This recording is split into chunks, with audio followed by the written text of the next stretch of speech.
The Guardians 3 saga might finally be over. Crazy Asians get even more crazy, and somebody please save the mummy. This is Real Deal. I'm your host, Andrew Fantasia. What are we waiting for? Let's get started. Ba-da-ba-ba-da-ba-ba. Welcome to Real Deal, the show that covers all the crazy news that happened throughout the week in the world of entertainment. I'm your host, Andrew Fantasia. As always, thank you so much for watching. And if you enjoyed this video, please feel free to give it a thumbs up and give some love to that subscribe button as well. So what's new in the world of entertainment? Well, it looks to me like the saga of James Gunn and Disney and Guardians of the Galaxy Volume 3 might finally have come to a close. And it's not, the ideal close. And from what I have read, it looks like Disney did meet with Gunn. There may have been some consideration to bring him back into the fold.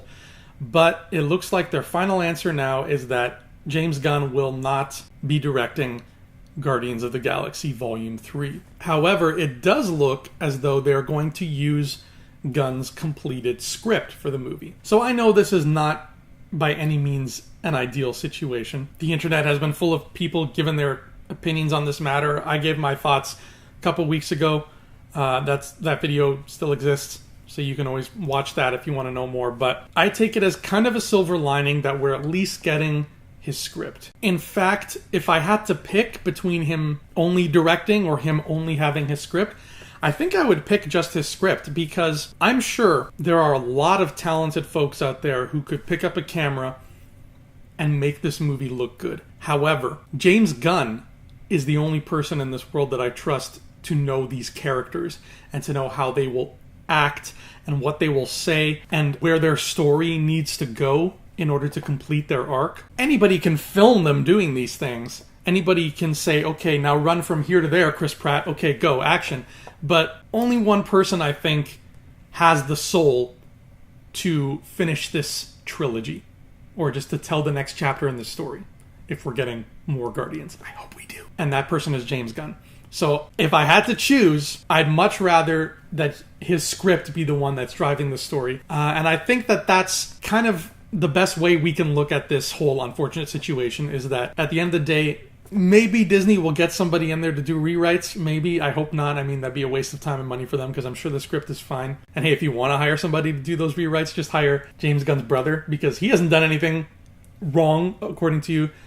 And he's there already playing a character. So you're good. So at least that's there to sort of give me solace throughout all this. Now, whether or not Guardians of the Galaxy Volume 3 still comes out in May 2020, that's a whole other issue, but we'll see how it goes. Until then, it looks like the Guardians Gunn Disney saga might finally be behind us, and we can just move on and have some positive news come out of the MCU again, because I miss that. If you put up some money to help produce the movie Crazy Rich Asians, well, guess what? You are now a crazy rich person yourself, because Crazy Rich Asians made so much money that 2 sequels are already underway.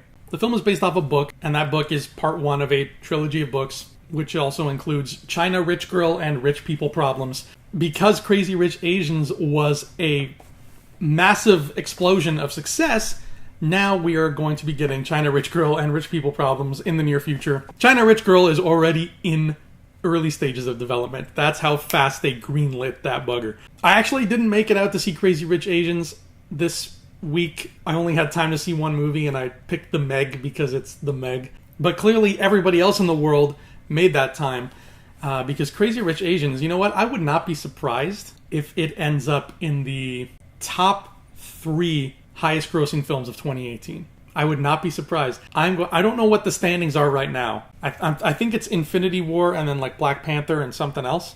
I wouldn't be surprised if it edges up to number 2. You know what? If it beats Black Panther and edges up to number 2 right under Infinity War, because it is just pulling in that kind of bank, and it shows no sign of slowing down. So if you loved that movie with all your heart and soul, and you just cannot get enough of crazy people being rich and having rich people problems, like, oh my god, that salad fork doesn't match the bread plate, we're all doomed, this is the worst thing that's ever happened to me, then rest assured, my friend, you will have 2 more heaping helpings of crazy rich goodness in your somewhat near future.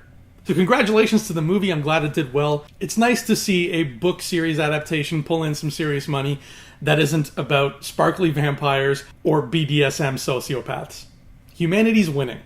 I think that's the moral here. Some sad news on the James Bond front. Remember, a few weeks ago I reported that Danny Boyle was slated to be the new director for James Bond 25. But now that's not the case anymore. Danny Boyle is citing creative differences as the reason why he has stepped off the set of Bond 25. I say set, but they haven't rolled cameras yet. But he stepped off the project. He's no longer there. I guess he and Eon just did not get along. I don't know. But unfortunately, we lost Danny Boyle. And even though the movie is still slated to come out next winter, they haven't chosen a new director yet. Now, take this with a grain of salt, but there's a rumor that came from Justin Kroll of Variety, who also cautioned us to take this with a grain of salt. He posits that Christopher McQuarrie, the director of the last two Mission Impossible movies, is being, quote, floated around the Eon, higher ups as a possible candidate for Danny Boyle's replacement. I'm not sure I buy this at all. I mean, it's so on the nose, first of all. It's like we have this really successful spy movie franchise that needs a director.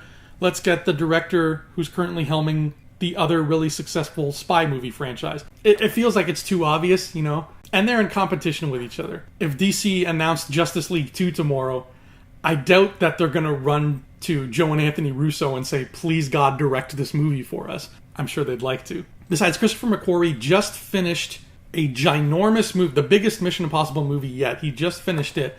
He's already spinning his gears and thinking about Mission Impossible 7. I don't see a whole lot of time frame in that window for him to buckle down and do another massive undertaking like Bond 25. And I mean, nothing against Mission Impossible. Those movies are fun. But in the grand scheme of things and in the scope of things, it's Mission Impossible, James Bond. So to jump from one pool that's already undoubtedly exhausting into something even bigger than that, I don't think that would be a wise move by McQuarrie. I think he's good where he is, and I think he deserves some time off now after making this giant movie about people smashing helicopters into each other. Get somebody else on the Bond train. I don't know who at this point, but I'm sure there are better answers out there than Christopher McQuarrie. So unfortunately, Bond 25 is rudderless, going down the stream. Who knows if it'll still make its release date? We can only hope. Richard E. Grant was recently cast in Star Wars Episode 9, and, rumors have been afloating about who he might play, and one of those rumors was so strong and backed up so much by a lot of the fans that Richard E. Grant actually came out and sort of put that rumor to bed. And that rumor would be about him playing Grand Admiral Thrawn. I mean, Grant has that look of a military man. He's got the right face, the right posture. He could pull off Thrawn, so a lot of people were speculating that that's exactly who he's playing. Thankfully, he shot down those rumors and, let us sort of speculate in other areas. In an interview with Radio Times, they asked him about Thrawn, and he said flat out, "I'm not playing the Star Wars character you just mentioned. I'm not allowed to tell you anything, otherwise I would be fired. It's a complete lockdown on any information whatsoever." Obviously, everything about this project is very hush-hush and whoosh-whoosh, but at least we kind of are able to put this to bed now and stop the crazy Thrawn rumors, because personally, I don't think that would have been a wise decision unless he had a brief cameo. And Thrawn is so steeped in the deep canon that making him anything other than a brief cameo would, I think, alienate, pun intended, the more casual audiences, because all of a sudden they'd be like, wow, we're 3 movies into this trilogy, who's this blue guy? What's the deal here? Thrawn's inclusion in a live action movie would have to be a cameo, would have to be something just like one of those millions of crazy creatures and characters that you see in a Star Wars who's just in the background going like, "Mutata." He'd have to be something like that, who has maybe 1 or 2 lines of dialogue, and then casual fans can be like, hey, that blue guy who said like 2 phrases, he was kind of cool. What's his deal? And then the hardcore fans can be like, well, his deal is covered in these 16 books. Why don't you read these? Otherwise, I don't think Thrawn could work in a movie. You don't get Richard E. Grant for a brief cameo. You just don't. He's too good for that. So what this news tells me, and it makes me happy, is that Richard E. Grant is being used properly and that he's going to have a role significantly meatier than just a walk-on blue paint kind of deal. Let the speculation continue. We still got a year and a half before we find out for sure. And finally, were you excited for Universal's cinematic dark universe? I know I was. I was really looking forward to that. I was so excited. Universal was coming back. The pioneers of the shared cinematic universe were coming into the fold in the modern era to show everybody how it was done. And then The Mummy came out. The less said there, the better. But thankfully, it looks like some people in Hollywood, people with a whole lot of sway, also were excited for Universal's Dark Universe, and they want to steer it back in the proper direction. And one of those people is none other than Jason Blum of Blumhouse Productions. Over the past 4 years, Blumhouse has become this company that just sort of came out of nowhere. It started its roots mainly in horror, but now it's branching out a little bit. But it came out of nowhere. It produced lower budget films, nothing extravagant. It just threw some money at these lower budget films, gave them just enough to have a nice glossy sheen to them and to look presentable, and then put them out into the world with the proper team of Blumhouse selected people behind it. And I feel, at least, that over the past 4 or 5 years, we have seen a renaissance in quality when it comes to horror movies. I mean, I can't name a good horror film between 1995 and 2010. I can't.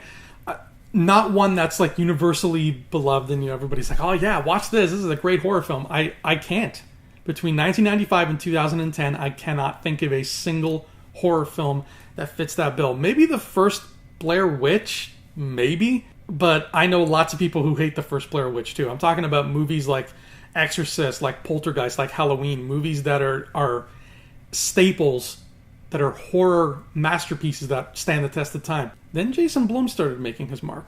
And all of a sudden, we've got things like The Conjuring and Sinister and these new franchises that are just pushing themselves out of the woodwork and becoming household names. And now you'd be hard-pressed to go to a movie that's even slightly scary and not see that Blumhouse logo at the beginning of it all. In short, Jason Blum is a man who understands horror. And he's also a man who can take movies that Hollywood does not want to throw big money at anymore, throw a moderate amount of money at it, and come away with something really memorable and really good. Case in point, the cinematic Dark Universe. If anybody can save this, he can. And during a question and answer session with some of his fans, I believe on Twitter, somebody asked him, would you be up for, saving the Dark Universe? And his reply was just an emphatic yes, with exclamation points. I can't think of a more perfect pairing than Jason Blum and the Dark Universe. He could get behind this, look at it from a business standpoint, figure out what to take away, what to put in. The problem with these movies is that they're big budget effects piece movies, so already that's going to cost a lot. And they're hiring the biggest names possible. They're hiring people like Tom Cruise and Javier Bardem and Russell Crowe and Johnny Depp. So they're not skimping on names either. And unfortunately, that combination would do well. They just need better movies to do it with. And as much as I love Sofia Boutella, and as much as I love my favorite Universal monster, The Mummy, that movie was not an example of how to do it right. So if you can get Jason Blum in there and somehow, in a perfect world, keep the spectacle, keep the names, but just produce a better friggin' script and a better cohesive plan for this universe, I think it can work. So somebody from Universal, please get Jason Blum on the phone, make this happen, save the Dark Universe. It deserves to be saved. But anyway, that has been Real Deal for this week. Let me know what you think of all this crazy stuff. Chime in the comments below. My name is Andrew Fantasia. I've been your host for today. I will see you here next time. Until then, adios.